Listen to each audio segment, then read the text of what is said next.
había una memoria prodigiosa en una época donde no era fácil tener copias escritas de muchas cosas que la gente memorizaba.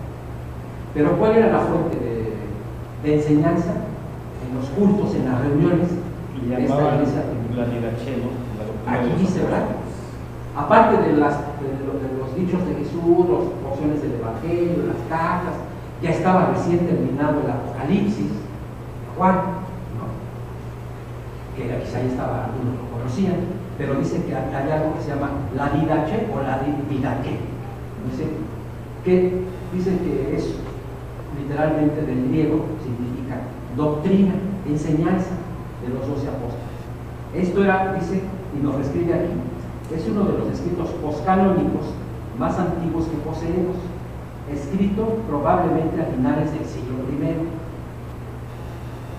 En esta compilación de enseñanzas era un material en el cual se enseñaba en la fe a los judíos cristianos. En muchos de estos, esta didaque o didache era mucho eco de lo que leemos en las enseñanzas de Jesús, en los evangelios, las cartas y demás.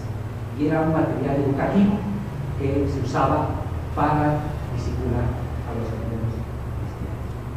Después también había escritos ya de algunos cristianos que empezaron con propósitos de educación o propósitos apologéticos, es decir, de pensar en la fe, como nos habla de la primera apología de Justino Mártir, y se reflejan las actitudes y las prácticas que caracterizaban a la iglesia en Roma alrededor del año 100.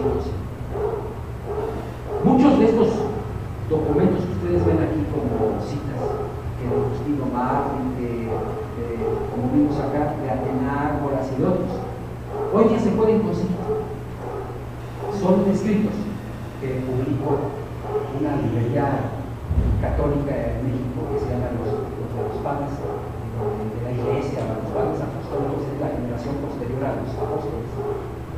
Esta librería se llama La Parroquial, está ya por Clavería, que por cierto, de hecho ahí empezó al ladito la posoverista ahora que se ha hecho muy famosa de la Casa de Toño.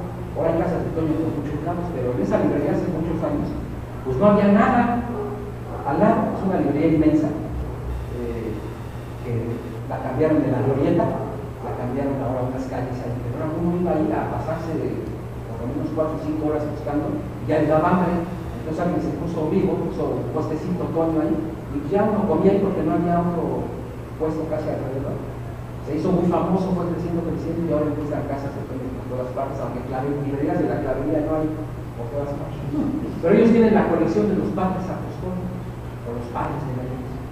Bien barato, ahí los puedo, si alguien se interesa. Bueno, ya vimos que el culto de la iglesia primitiva era en casi cualquier lugar, no había lugares especiales. Poco a poco, con el crecimiento de la iglesia, con la profesionalización de algunos, se fueron desarrollando lugares especiales, pero originalmente, como vimos, eran casas, campos, cuevas, lo que fuera. No sé si ustedes se fijaron que aquí da una nota de qué día se reunían. Bueno, se reunían muchos de ellos casi ya, pero en particular, qué día empezaron a celebrar de manera especial. Aquí nos dice, el día del sol. ¿Y cuál es el día del sol? El domingo.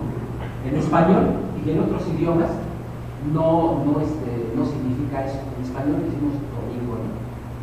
En francés es samedi, dimanche, ¿no? También dimanche.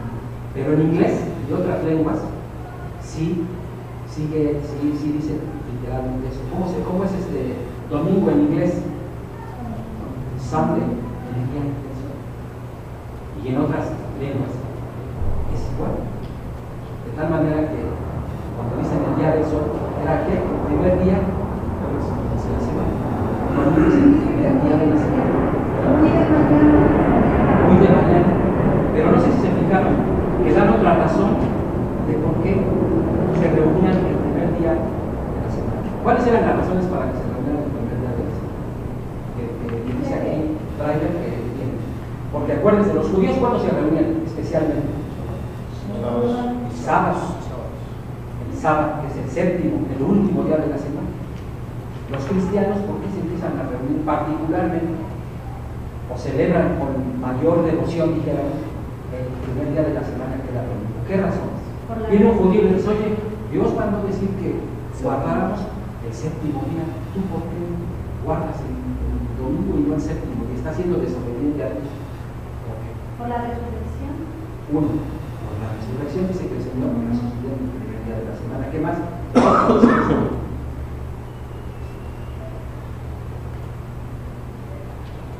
¿Sí lo dijeron? Fíjense que por eso es importante, como leer con lupa, Yo no estoy inventando. Porque muchos venían de ciudades, ¿no? Moraban, vivían en ciudades y, o sea, se trasladaban a los campos para poder hacer la reunión. Esa es una razón práctica, pero hay otra, vamos a decirlo así, de carácter teológico. ¿Lo puedo leer? Esa parte. ¿Lo puedo leer? ¿Puedo leer esa parte? A ver. Y celebramos esta reunión general el día del sol, por ser el día primero en que Dios, transformando las tinieblas y la materia, hizo el mundo, y el día también en que Jesucristo, nuestro Salvador, resucitó entre los muertos. Pues es de saber que lo crucificaron el día antes del día de Saturno, y al siguiente día de Saturno, que es el día del sol, apareció a sus apóstoles y discípulos. Ahí está, es exactamente el párrafo que tengo ahí yo subrayado. Ahí está. Es decir, se da como una de las razones el Génesis, ¿sí o no? Y dijo Dios, en el primer día se haga luz y fue la luz. Les dicen, es que es más, lo hacemos en conmemoración del primer día en el que el Señor comienza su presa. ¿Verdad? Es interesante, ¿no? Pero también todavía mencionan esto de Saturno porque no están desligados totalmente de sus, o hay una mezcla, ¿no? Recordar que este escrito lo hizo la persona que mandaron como espía, ¿no? Está mandando ese informe y eso es lo que tiene esas tendencias a implicar los días según su cultura. Claro. Sí, corresponde, claro, al día de Saturno, ¿no es cierto? Dice, resucitó entre los muertos. Pues es de saber que le crucificaron el día antes del día de Saturno, es decir, el viernes. Saturno es el sábado. Dice que al siguiente día de Saturno, que es el día del sol, apareció a sus apóstoles y discípulos. Nos enseñó estas mismas doctrinas y nosotros os exponemos palabras. Pero bueno, lo que estamos tratando de ver aquí es que los cristianos se empiezan a diferenciar por ciertas prácticas de lo que era la matriz judía, ¿no es cierto? Pero es que yo creo que refiere aquí para su examen, porque antes habla de que al unirse ante la aurora recitan antifonantemente el himno de Cristo como si fuera un Dios y hacen votos de no cometer ningún crimen. Eso también era muy notorio, ¿no? Que hacen votos, sino de abstenerse del hurto, del robo, del adulterio, de la infidelidad, y la cara. Dice todo lo que significaba, ¿no? La parte final de la página 3 dice: el día que se llama del sol, se celebra una reunión de todos los que moran en las ciudades o en los campos, lo que nos dice nuestra hermana Cecilia, ¿no? Y ahí se leen, en cuanto el tiempo permite, los recuerdos de los apóstoles o los escritos de los profetas. ¿A qué se refiere con los recuerdos de los apóstoles? Unas partes ya del Nuevo Testamento, ¿no? Y el Antiguo Testamento. Luego, cuando el lector termina, el presidente que dirige de palabra hace una exhortación e invitación a que imitemos estos hechos. Seguidamente nos levantamos todos a uno y elevamos nuestras preces o oraciones. Esas denominadas que ya dijimos son pan, vino y agua. El presidente, según sus fuerzas, hace igualmente subir a Dios sus preces y acciones de gracias, y todo el pueblo se calma diciendo amén. Aquí nos está relatando cómo era un culto, ¿no es cierto? Había el partimiento del pan, el compartir el vino, el comprometerse éticamente, una exhortación bíblica. Básicamente lo que nosotros seguimos haciendo hoy día en nuestros cultos, ¿no es cierto? Aquí menciona también en esta parte las comidas comunitarias. Las comidas comunitarias, el compartir y todo eso.